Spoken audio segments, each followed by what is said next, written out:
One of the least impressive films in the Marvel Cinematic Universe is Iron Man 2 from 2010.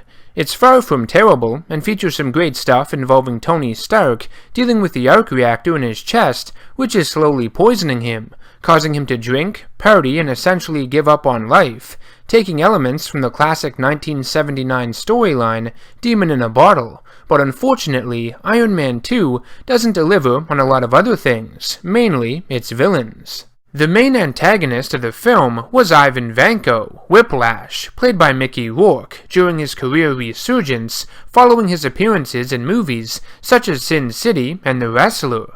Whiplash, at least the Ivan Vanko incarnation, wasn't a character featured in the comics prior to Iron Man 2's production. He would debut in January of 2010, a few months before the film hit theaters, but he still hadn't existed while Iron Man 2 was being filmed, let alone being written. The original Whiplash debuted in Tales of Suspense number 97 from January of 1968.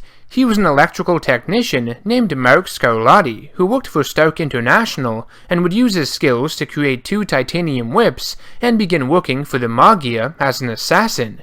He would later become known as Blacklash, starting in Iron Man number 146. The second Whiplash was Leanne Forman, a mutant, who wore 2 gauntlets that each had 3 retractable steel cables inside. They were sort of a mixture of Wolverine's claws and Omega Red's tendrils. She would become a member of the Femme Fatales and go up against the likes of Spider-Man and Captain America. Interestingly, she too would go through a name change last year to Snake Whip, but that was long after Iron Man 2. Anyways, in Iron Man 2, Ivan Vanko is a Russian physicist and the son of Anton Vanko, the former partner of Tony Stark's father Howard, who helped him design the first arc reactor. When Anton began selling the designs to the black market, Stark had him deported, and Anton would find himself in extreme poverty for the rest of his life. Years later, following Tony Stark's announcement that he was Iron Man, Anton would apologize to his son as he lay dying, believing Ivan should have been in Tony Stark's position.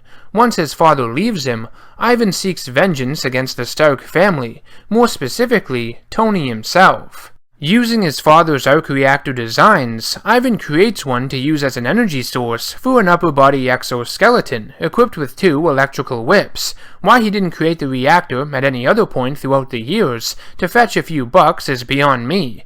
He would go to the Monaco Grand Prix, disguised as a member of the pit crew, and attack Stark while he was racing, cutting through his car and others like a hot knife through butter, before going in for the kill when Stark put on his Iron Man armor. Though Ivan would be defeated and arrested, Stark's business rival Justin Hammer would help break him out, hoping Ivan would use his knowledge of the arc reactor to build replica hammer armors for him, which he would use to crush Stark Industries. Ivan would of course double-cross him though, in favor of his own agenda, building a massive upgraded version of his Whiplash armor to defeat Tony Stark, Iron Man, once and for all. The Whiplash featured in Iron Man 2 is identical to the original version found in the comics by name and weapon choice alone, not much else. Actually, the Ivan Vanko found within the MCU has more in common with another Iron Man villain named Crimson Dynamo more than anything.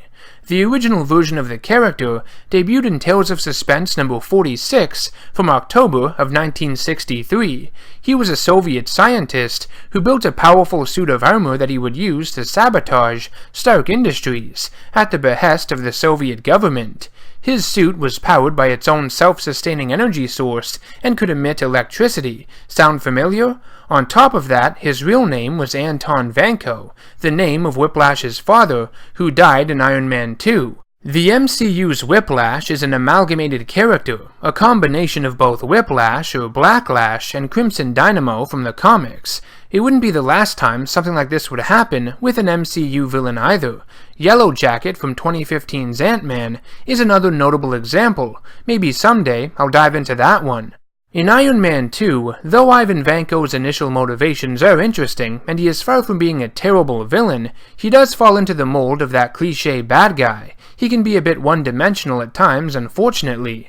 I like the vengeance angle, and the fact that he's using Stark's own technology against him, but that's really all there is to him. I also find some of the other elements of this character to be a bit odd, like his cockatoo and the flat delivery of the majority of his lines. Mind you, Rourke prepared for this role by visiting Russian inmates at a prison in Moscow, and the tattoos, gold teeth, and pet cockatoo were all his ideas. They gave Whiplash a little bit more personality, and his accent does make him intimidating. He's just not that fun to watch at times, and can be a bit boring. I get that this man has suffered great loss and that he wants to humiliate and destroy Tony Stark, but I think the performance could have been a bit more energized at certain moments. That, and the final battle with another guy in a big suit, was disappointing. I think Marvel should have leaned more on the Whiplash side of it and less on Crimson Dynamo. I mean, the first Iron Man film had Iron Monger. Do something different. Despite his flaws, you have to admit the whips are quite unique. They aren't something you see from the superhero genre often. The only other character I can think of that uses one extensively is Catwoman, but that's just it. It's one whip and not two.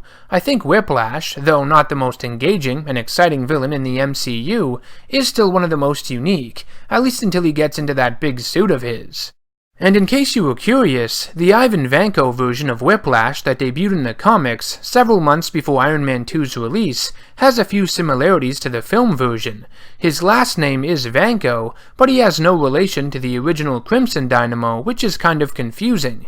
He's a young scientist from a small Russian village whose father is killed by a man wearing a stolen Iron Man armor. Vanko shoots him with a rifle, and the chest plate of it comes off as he flees. Using this chest plate, Ivan forges his own suit of armor equipped with 2 energy whips, donning the name Whiplash.